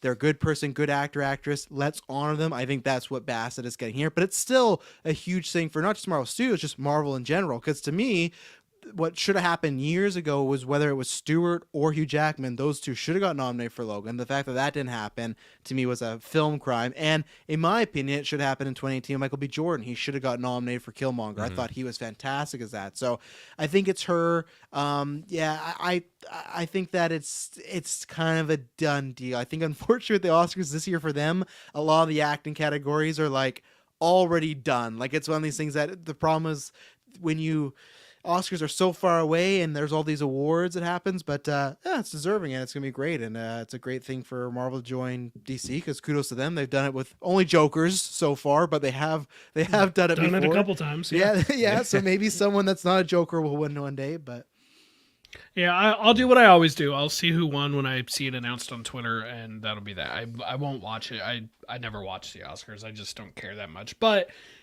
the people who make the movies do care. So for her sake, especially for Marvel's sake, it'd be nice to win, to get some wins, especially, like an above the line win. So like getting one of the big ones, that would be a big deal. All right. Well, that is all the news. So we're going to take our final ad break as we get into listener feedback, Factor Fiction's Comic Book Club. So listeners, as you know, these ads help keep the lights on the Geek Ultimate Alliance Network. We don't get to choose what ads come on. They can be a bit loud. Give it a 3 count before they come on. 3, 2, 1. We'll be right back.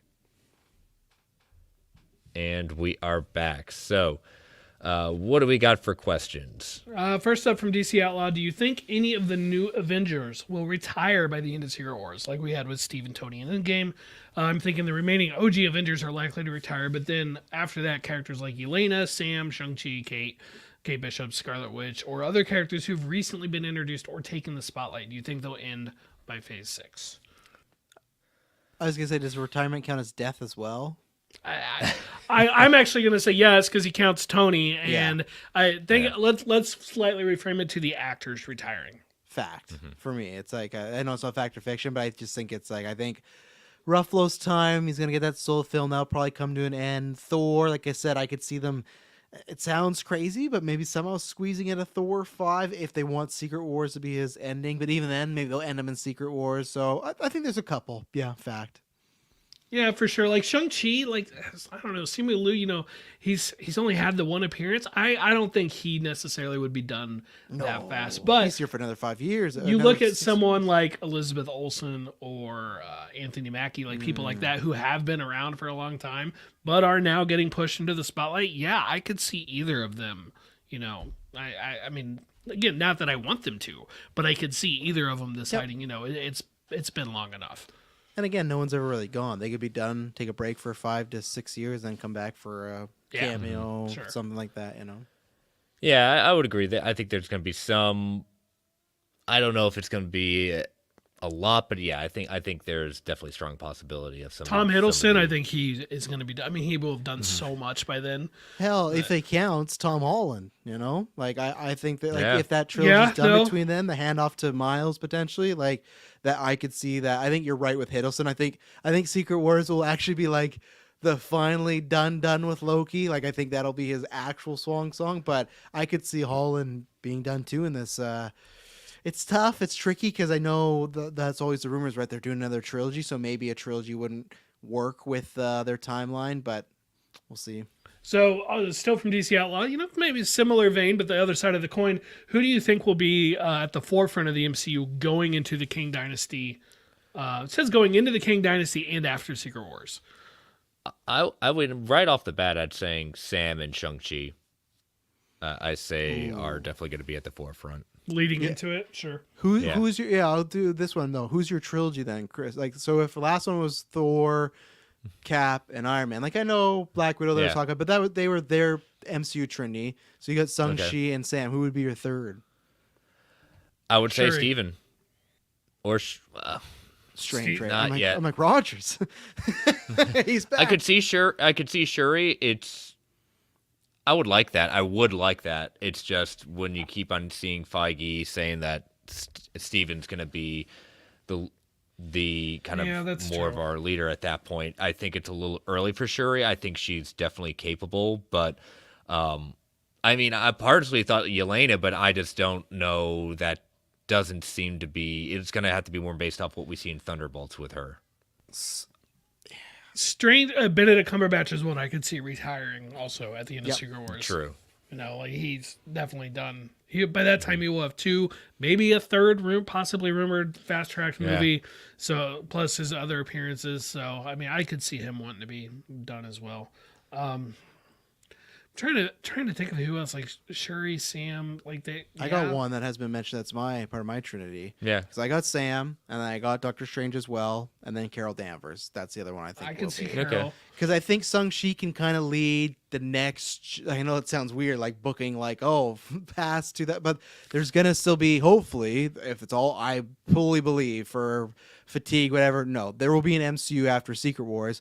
You're still going to need, I know people go, they're going to reboot it all. There might be a soft reboot, but you're still going to want to keep some characters. I could see Shang-Chi being the next kind of leader of that trinity right now. The same way Sam wasn't the leader of the first, but he's transitioned into, 4 to 6 being that. I could see Shang-Chi being this introduction, and then like a 7 to 9, 7 to 10, it being Shang-Chi one the leader. So that's why I'm going Carol, Strange, and Sam. That's my 3. If Marvel had a like full creative control, I think Spider-Man would be one of them. Absolutely, yeah. I don't think they can do that though, while Sony can just pull the plug if they get mad. Mm-hmm.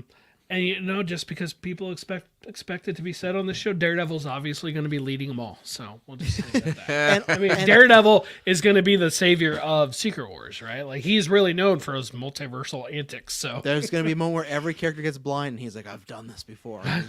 You're in my area now. But no, I do want to shout all the games completely right. Would have been T'Challa, Captain Marvel Strange. Yes. Whatever the combo is, T'Challa would have been. I've always said this, that there is a reason in Portals the first person you see walk out of a portal is Chadwick Boseman, because at that point I think they were like, look at this guy, he is going to be the one leading the next. He would be, if there was like a 2 for like Iron Man and Cap, it would be Black Panther and somebody else.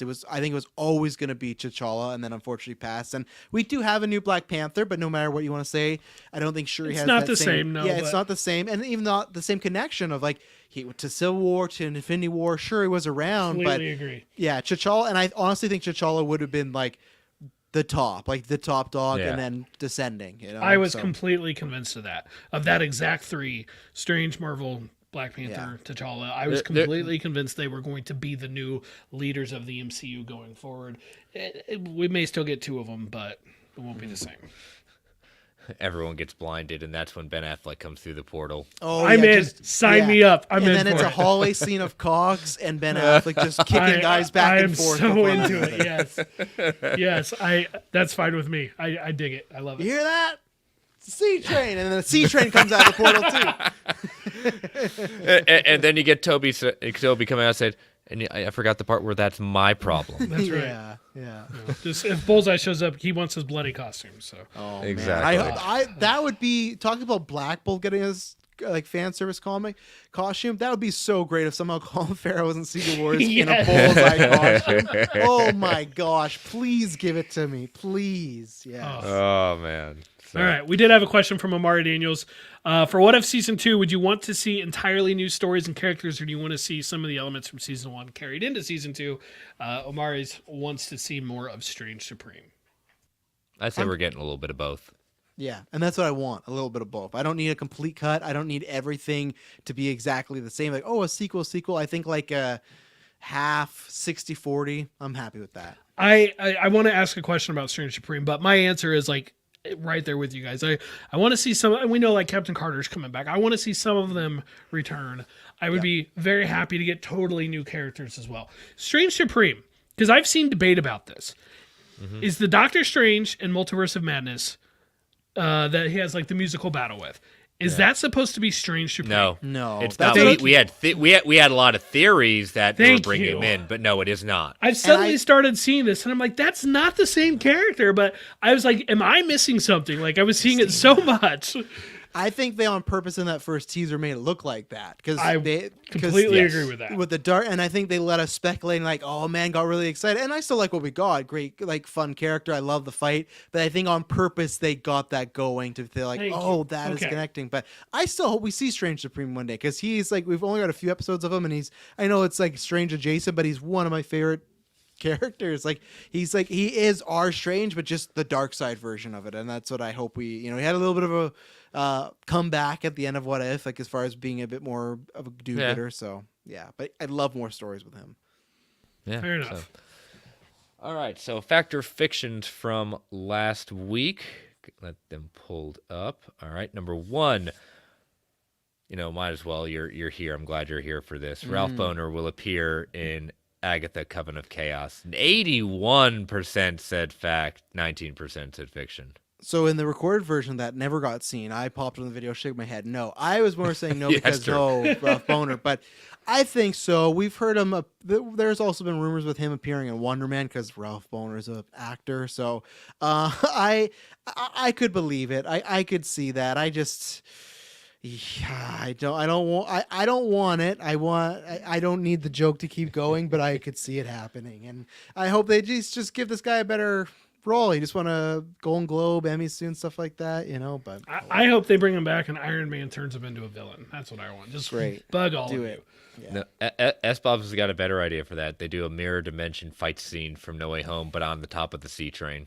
Perfect. There you go. That's even better. I had to call that out. That was very no, that's clever. good. Number 2, prior to Secret Wars, Avengers Endgame will be re-released in theaters. 48% said fact, 52% said fiction. This would be a first for Marvel Studios re-releasing a movie. Yeah, I think I'm on the fiction side too. I think that's more likely to happen at a 10-year anniversary, I think, which I don't know. That would be a couple years after, but that's when I could see the Endgame re-release happening. Is at 2029. That's what my thinking is. All right, and number 3, the MCU will make more at the box office in 2023 than it did in 2022. For context, 2022 made $2.5 billion, counting No Way Home re-release, $850 million average per 2023 project. It is a tie. Oh, They can't decide. Travis, break the tie. Yeah, I'm a fiction because I just don't. One of my factor fictions has to do with that. I just don't see this having the same play as the other ones. Now you never know; there can be a surprise. Guardians could hit very well with the emotionality. You got Ant-Man, maybe that'll quick kick up. Marvel's the first one's Captain Marvel, $1 billion film. But I don't see it. I don't see it. I think 2022 has it. So Yeah. So, all right. So who did we decide? Travis, are you ready? I'm going, yeah. All And right. that leads me into, that's a good segue into my first All one. right. Here's like a good realistic, easy one, I feel like, but we'll see. The Marvels will have the lowest MCU box office for 2023. Ooh. So I think it's a little bit controversial because the first one had $1 billion, but a lot of people say, well, they had $1 billion because of Infinity War and the Endgame lead and yet So that's what I'm saying. You got Guardians, you got Ant-Man with Kang, and it's the first MCU movie of the year and it's really the first big movie since Avatar. And So, China. Yeah, and you got China and stuff like that. I don't think the Marvels will get China. I just have a feeling. So yeah, that's my and I'm a fact on it. I don't know. I'm waiting to see what the hook is with the Marvels to get everyone together. Now, if people say, "Oh, it's all the three of them being together," as we talked about earlier, Miss Marvel, lowest rated MCU show, and I don't think anyone remember if you say, "Oh, Maria Rambeau or Monica Rambeau." The GA won't. I don't think she's a draw yet. So till I see a trailer, and I don't think they have like a Kang or like something like that. Maybe I'll change my tune. But as of right now, with what we know, I'm saying it'll be a fact the lowest. Will they all cross 800 million? That's tough. I think 2 of the 3 for sure. Marvel's is the one I question, honestly. It's okay. So Oh, even Ant-Man, yeah. No, I your don't think so. prediction is the Marvels will be the lowest grossing of the 3, right? Yeah, not that it's gonna bomb or do bad. Just So- that like it's gonna be third place. I'm It's gonna be say below Guardians fact. and Ant-Man. But it is hard, like that. It is hard to say just because like we've seen the most of Ant-Man and we've seen some footage of Guardians. And we haven't We've seen seen a nothing. frame of the Marvels. Exactly. So, but I think the others are. I think Ant-Man is being set up to be pretty big. I think Guardians is going to be the biggest of the year. So yeah, I'll go a fact with you. That's what I'm doing Yeah. now. If we had a trailer, not as risky of a fact or fiction, but sight unseen, that's what makes it risky. So that trailer could come out and be like, oh my God, look at this movie, you know? Rumors of a trailer dropping on the big game. Is that a rumor? For the Marvels? Rumor. Oh, I didn't hear about that. Rumor. Did Joe tell you see. that? No. That means if they do that, there could be 2 Marvel trailers in front of Ant-Man at the movies. That would be a lot of fun for me, but my wife will spend the whole time covering her eyes and ears up. So. Because I guess last year we got Multiverse of Madness. So yeah, one Marvel, one would make sense. You're going to get Marvel, and I think you're going to get Indie. I think those are the 2 for Disney, I feel like. Because Indie, I think they want to push big time. So Yeah, but yeah, I'm also a fact. Again, Oh. I'm with you. It's not going to bomb, but I could see it instead of reaching 800 million, it'd be in the 700s. So all right, so let's tie some other stuff we're talking about. We're always talking about Daredevil, and we're rocking Daredevil shirt tonight. So, other than Daredevil, a Netflix hero will appear in Spider-Man 4. Don't tease me now. Now, obviously, I'm not saying it doesn't have a supporting role. This could be a cameo, end credit. We've heard lots of rumors of Jessica Jones, John Bernthal, all this stuff. Clarification. A hero or Yeah, not do Fisk, supporting not characters Fisk. count? not this. Yeah, no, Like does Foggy count? No, let's go hero because that key could just be on the side. Let's go a hero. So you could have a Jessica Jones. You could have a the new Iron Fist with Jessica Henwick. We've heard rumors of her coming back. That's my. I was fact either way.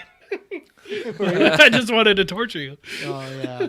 I'm a fiction, but I really want Bernthal because I'm a sucker because the animated series and what I read later on of Spider-Man and Punisher. Plus, I just feel like it would be great. Imagine, I don't think it would happen, but just Punisher or like Peter and Matt having to even work with Punisher a little bit to take down Fisk. If Fisk does end up being the bad guy, I think there'd be some fun there. Bernthal and Holland are friends, so I don't think it's gonna happen. First time meeting us. That's only like the exact movie that I've been calling for since before No Way Home. Bernthal, I just want to hear him go, you can't protect your women, Red. It's Spider-Man and Daredevil versus the Kingpin with a little bit of Punisher thrown in. That's what I say. So, but yeah, I'm a fact. Heart wants it. I don't see it right now, but the heart wants it. So The reason I think it might actually be like if the Kingpin and Daredevil rumors are true, that basically coming out of Born Again and going, Sony has always had like part of the deal is you have somebody from Marvel in these movies to help bolster it up. It's a team up. Like we got all those solo Spider-Man movies. These are the team up Spider-Man movies over here.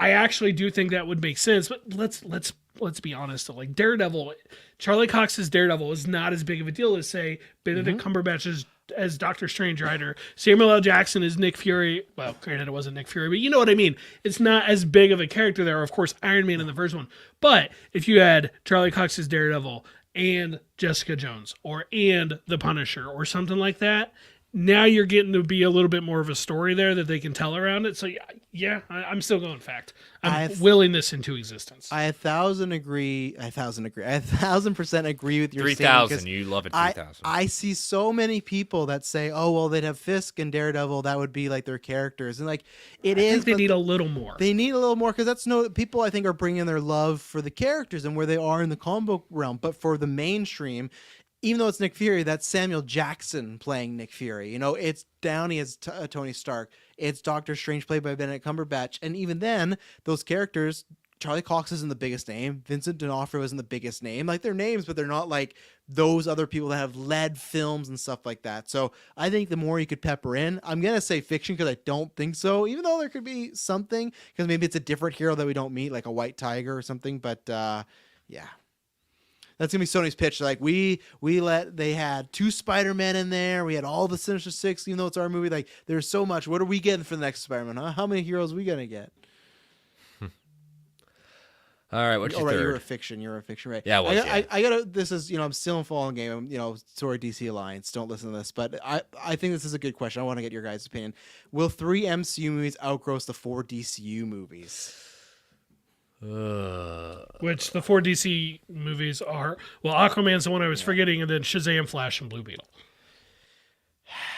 I'm going to say fiction because I just have in my mind that Flash and Aquaman perform very well, especially Flash. And Shazam, I don't think so. I've been saying this for a while. I think Shazam's going to finish exactly where it was. Blue Beetle is another outlier where it's like that could also finish Shazam numbers, or it could be a breakout hit. But in my opinion, even if Aquaman and Flash are both 800 million, Shazam and Blue Beetle could be another 800 million together. So that's why I think with just the number of films, it was 3, no shot. But I think DC will pull it out on Flash and Aquaman. I think that's what will happen, and the rest will help pump it up a little. Yeah, just four against 3 at this point. Yeah. It's hard to argue just based on that alone. I think I agree, but it's so close because frankly, I'm someone like I'm looking forward to the second Shazam movie. I thought the first one was a blast. I think the second one looks fun. I don't think it's gonna do that much though, right? Like I never felt like it had like its Netflix moment where it hit a streaming service and just blew up. So like all the people that slept on it originally, I think are still sleeping on it, and so it's not like they circled back around to it. So I don't see that one doing well.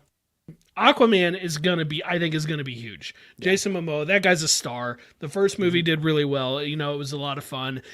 I think that they're gonna lean into that for the second one. So Aquaman, of all the comic book movies, frankly, it wouldn't surprise me if that was the highest grossing movie comic book wise of the year. I mean, coming off of what it is, I do think it's set up better than Captain Marvel would be, because for whatever reason, call it, just be real here, Brie Larson has an awful lot of detractors. Now, I would argue that it's not in good faith, but they're still out there, so they're not going to do much. Whereas Jason Momoa doesn't seem to have that. Everybody loves Jason Momoa, right? Plus, it's in that December slot where No Way Home, and that Avatar, December slot is huge. December, since Force Awakens 2015, December has proven like that is, if you put a movie there, it's going to make good money. So that's where it's like it's in that slot again. So yeah. So yeah, I think DC. I think the DC movies combined will outgross the others. Flash is a wild card. Oh yeah, but I mean, I think unintended. I think the only thing with Flash where I could give the scale to Marvel is just that Flash comes out in a very awful month with Indiana Jones and Spider. Like it has so much in that month that it could eat up the box office. So that's the only kind of asterisk I give it of why Marvel could win. If Flash like does well for its first 2 weeks and then boom, it just like the floor gets taken out from under it because there's so many movies coming on that summer slot. Like Indy to me is going to be huge. I think like, and I don't know, like I'm not saying $1 billion movie, but I'd say like enough that will beat opening week. And I don't know about Spider-Verse. I think there's Transformers out that month too. And that's like, those are big movies. Yeah, it's loaded. You know? June is completely stacked. Yeah. We'll be going to the theaters all month. Flash is going to have to do it. Let's put it this way. If Flash only does, I'm going to say only does like 500 to 600, then no. At that point, I might switch and say I don't think DC is going to top them. I think it's really going to come down to Flash and Aquaman, and like you said, Blue Beetle and Shazam, maybe combined they'll equal one of the others, maybe. Yeah. Good question. Man, it's a stacked year though. For comic book movies, it's a stacked year. I mean, don't forget we got Kraven in October, so. And you got shows. You got shows too. Oh, So all the shows. All right. So obviously we got a little action of this in No Way Home. We got another Spider-Man question. We got a little action of this in No Way Home. And a lot of people go, we're probably not going to see this character again. Probably not going to see this villain again. So why not get a variation of it? Why not do one of my personal favorites? Why not do, I got Omnibus somewhere around here. I just reading it recently. Will we see the Hobgoblin in the next Spider-Man trilogy? Not specifying which person, just that character. Yeah. Sometimes we don't even know who the person is. Yeah, exactly. I mean, that's part of the fun. Could be Kingsley, could be Ned Leeds, and I wish they would do that, like a two-parter, like a mystery, but will we see the Hobgoblin? Because that's always been the thing, like MCU wants to do different characters than Sony. Could you imagine if they did that, though? Hobgoblin in, like, movie 1, and they don't ever say who it is until movie 2, like that'd who be the actor. so good. That'd be so much fun. And know what you could do in one movie? Just have him as like a supporting villain, so you don't have to reveal it. But that's what I'm saying. Like, will we see it? S-Bub calling for the Grey Goblin. The Grey Goblin, baby. Yes, that's who we need. The Grey Goblin. Let's get some people pregnant. Get some sins past going on here. Yeah.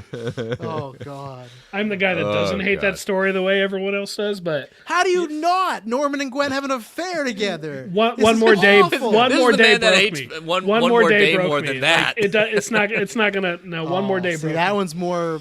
egregious than me. That's Besides, it came out 50-year-old man. basically, but it's all Norman. He basically manipulates her into it. Like, so I'm happy they retconned it that it was just in his mind. Oh God, thank God they retconned it. My goodness, that was probably the best part of Nick Spencer's run. Jeez, whatever. Louise. Hobgoblin, is he coming in the next 3 movies? Fact. I say yes. I'm a fiction. I feel like they're still gonna stay away from the Goblin. I want it. I love Hobgoblin so much, but I feel like they might get cold feet and just feel, or Sony might have some idea to do like a Hobgoblin solo movie. But like, Better yet, Gold Goblin. yeah, I'm a fiction. I think they'll stay away from the goblins for this trilogy. Maybe Miles gets a Hobgoblin, but I want it. I really do. I want any goblins, but I'm gonna be fiction. On the crossover we did a few weeks ago, somebody brought up, like, what do you want from the new Spider-Man movies? Do you want them to, like, do we want to have an MCU Dr. Octopus, an MCU Green Goblin, etc.? And I said, a movie I would really like them to do is a gang war movie. You know, yes, I want my street heroes in there teaming up with him. Hobgoblin is often involved in those gang war stories because he's usually somebody's like enforcer or whatever until he double crosses him and gets beat up. But hey, not only do I think we will see Hobgoblin, I think they will do like a full goblin costume more than the Power Ranger suit we got from Dafoe, or, you know, just the hood that we got, well, again, from Dafoe. I think we'll get like a full goblin thing. I always thought Corvus Glaive, like the way they did that character in Infinity War, he, like, that design could have made a good goblin. Just mix up the colors, but... Yeah. I've just always wondered, like, suit-wise, how, you know, with Tom Holland's mask, they have the eyes move because it's electrons. I always wonder, like, how do they explain, like, the skin tight costume? You know, like, how do you do that and make it look good? I know it might just be CGI, but I want to always know, like, what would be the practical reason in the world, you know? So. Well, I mean, in Homecoming, like, they show it being on all super loose and stuff, and then he hits a button and it tightens up around him. Yeah, true. And I guess so you do that. So the Back to the Future shoelaces thing. Yeah, exactly. Yeah, and I feel like for me, it's all wish casting. I want them to bring Spider-Man back down to the street level. He is a super rare character in that he truly does work in like the street level or the cosmic storylines. Like he's all over, he fits all over the map. But I feel like they've been going bigger from Homecoming to Far From Home to No Way Home. How do you get much bigger than No Way Home, right? Plus, of course, his stuff with Infinity War. I'd like them to bring him back down to the street level. And the Hobgoblin would fit that. So yeah, maybe not the next movie because we just got a Green Goblin, but within 3 more movies of them, yeah, I think they would. Yeah. All right. I will post those on Sunday afternoon, so be on the lookout for that. And let us conclude the episode with looking at continuing our journey into the Spider-Verse with Spider-Verse number 1. So I'd almost forgotten about what they were doing with this kind of, you know, not necessarily one shot, but this series at this point, looking into the actual Spider-Verse and diving into these different Spider characters, including a few which we saw in the trailer for Across the Spider-Verse. So this is where I'm going to point out, I'm not a huge fan of like anthology style, you know, like it's issue 1000 and we're going to have like 20 pages of your main story and then like 17 stories of like 3 and 4 pagers and things like it's not usually my style. And I used to read them because I bought the issue and I felt like I should. Frankly, the last year when a couple of those popped up on Marvel and I was reading them on Marvel Unlimited, I just skipped most of that stuff.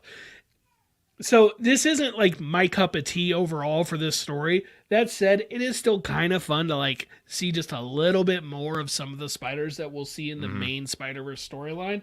And if you go all the way towards the back with that black and white story, oh my gosh, that was crack me up gem. The way he's like, oh my gosh, like you're moving so slow, you keep repeating yourself, time it's taking so long. And you're like, of course, because it's from the newspaper strip, so of course everything is so slow because you only get like 2 or 3 panels a day. they had to relive. The first panel was the reliving of the last panel from the previous one. I love how Moreland's just getting so frustrated with it and saying, never send me back here, this was ridiculous.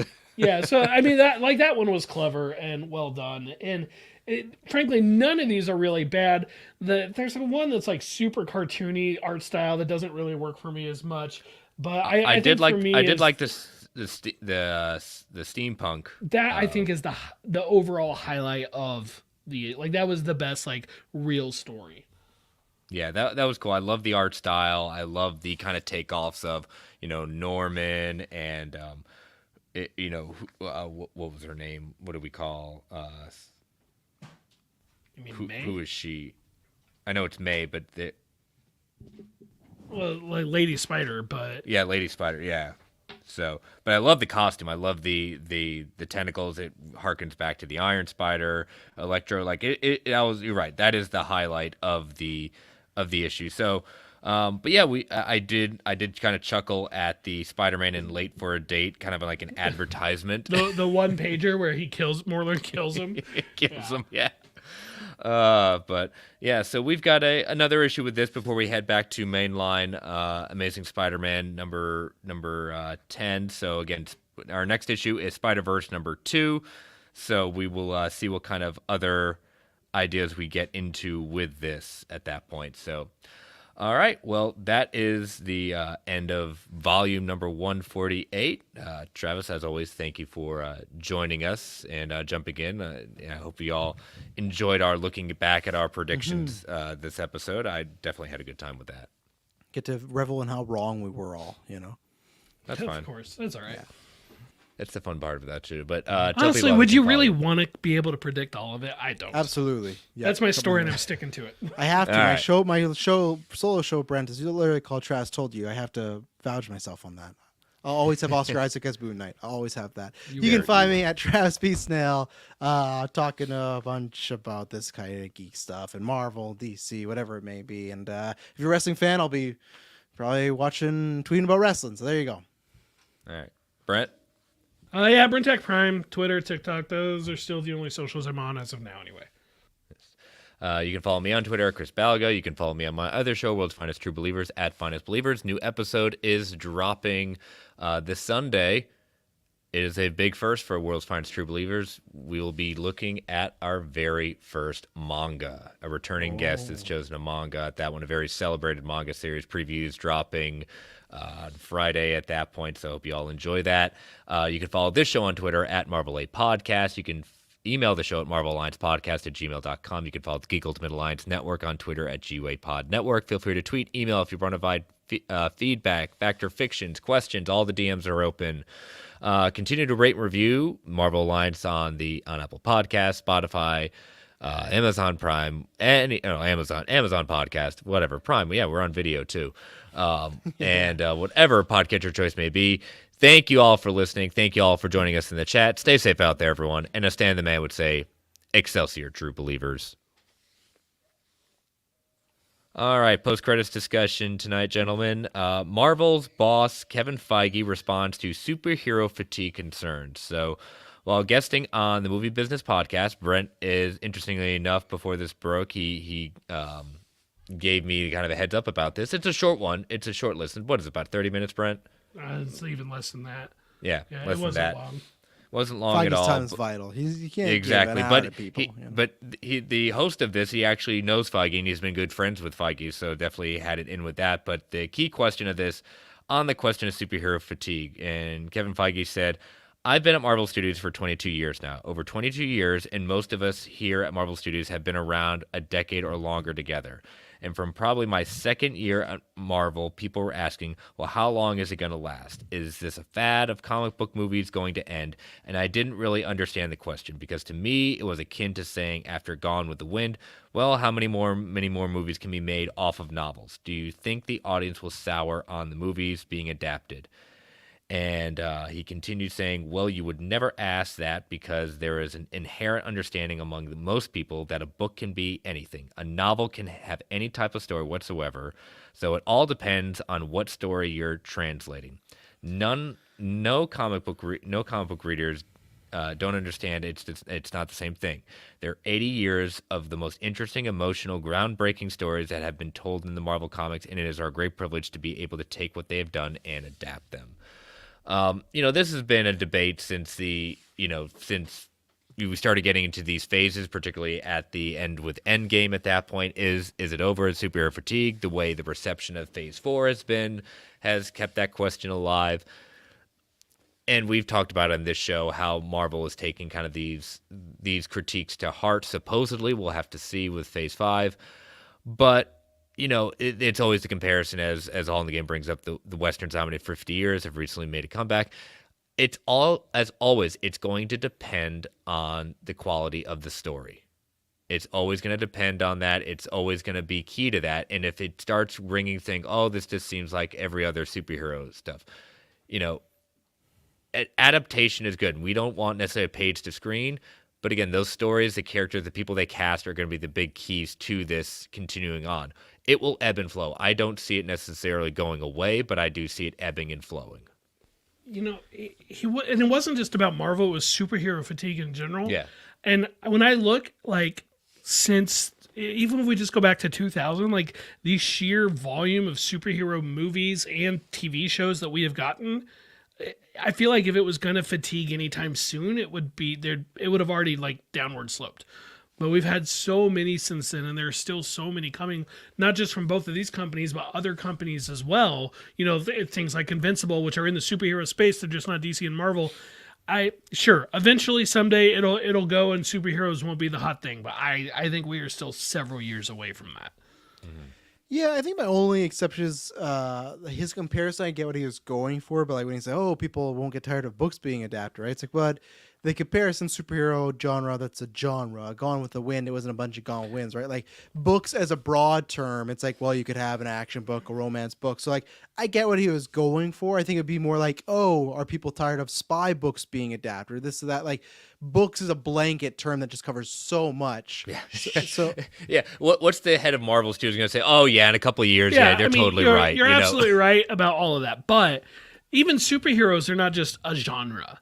It's more of a storytelling thing, but it surrounds so many, you have your comedies and you have your heist movies and your political thrillers and your detective noir, with the Batman and stuff.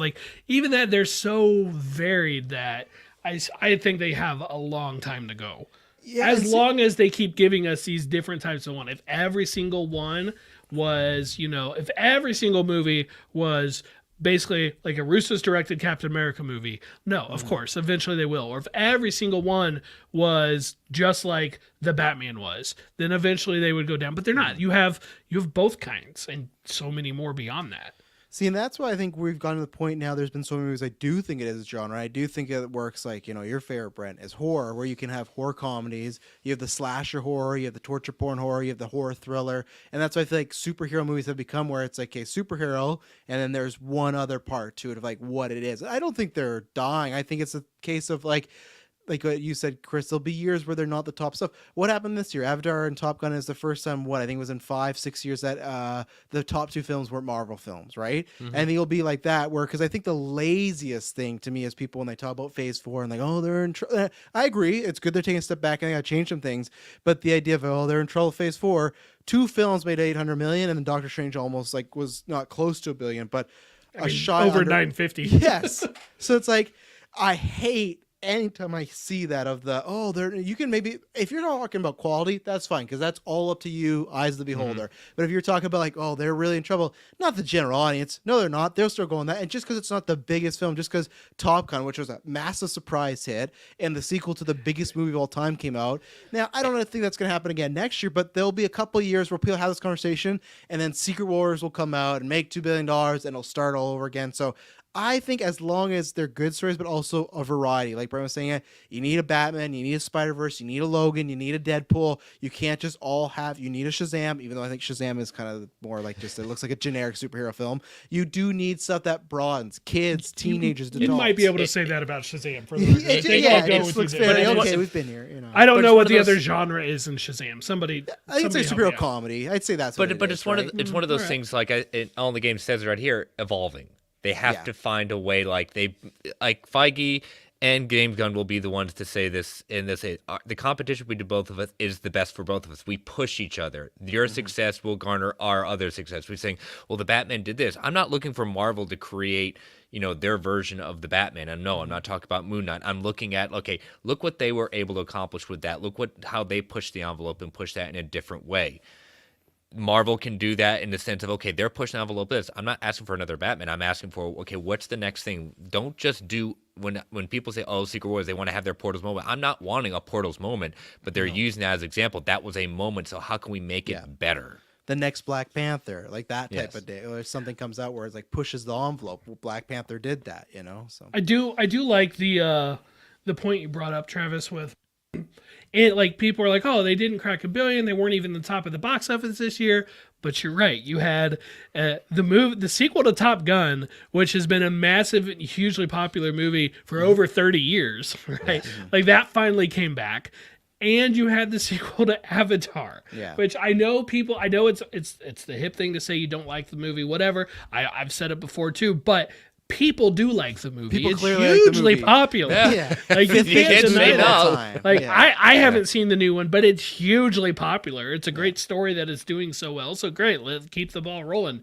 But no, like I'm sorry, Doctor Strange was not going to top in those scenarios. And yes, nobody expected Top Gun to go in the neighborhood of $1.5 billion dollars. But it's not like people were expecting a $200 million bomb either, right? Like it was just set up. It was set up so wonderfully to have a great run. And it helps that it's a genuinely fantastic movie too, like to go along with it. And my last point is, I know people bring up, oh, well, you had Morbius and you had Black Adam last year that didn't do the greatest. You look back through the annals history, there's times that other movies weren't doing the greatest. Look at Fan Four Stick. That came out in the height of super, like, close, because what was that, 2014, right? 2015? No, 2015. So that was right before Civil War, BVS, like Age of Ultron, all this stuff, and that bombed. It could flatly bomb, but that didn't go like, well, Fan Four Stick bombed, so that's going to be the death of the superhero genre. No, like, that's just happens. They can't all be hits. There's going to be some, like, when you get to a point where, to me, I'm not trying to crap on Shazam again, but like, if all the films, Marvel, DC, start only making that, like, 300 to 500 range, that's right. Okay, there's definitely a lower audience that's starting to dip, but when you still have those movies, or like Batman getting almost 800 million, there's still quite a big audience for it. Sony, we're Fantastic looking Four at was you to improve. 2015 for the 2015, yeah. So And- Age of Ultron came out, Deadpool came out. So you're telling me like, oh yeah, because we had one bomb that was gonna be it. Morbius Where- and Black Adam bombing are not the end of the world. Fantastic Don't Four worry. is post Winter Soldier and Guardians of the Galaxy. Yeah, and exactly. it's right before Civil War. Right? Yeah, Like- and Days of Future Past too. Yes, like, Days all of that, Future yeah. Past, Civil War, BVS. No, like not every single movie is going to. People are like, oh, this one's not. They never have all done a ton. Even the divisiveness of BVS and Justice League, Aquaman came out 2 years later and made $1 billion. The GA didn't care. That's what I'll always find the most interesting case study of those two movies being so divisive. Then Aquaman comes out, clears $1 billion, biggest DC movie of all time. Didn't matter that those two people didn't like or love. Like there was a big argument about. Didn't matter. Aquaman came out, broke a record. So, yeah. Well, the debate will always continue. Superheroes dead at that point. But again, let us know when what you feel on that point, and we will see you next week. See you later, everyone.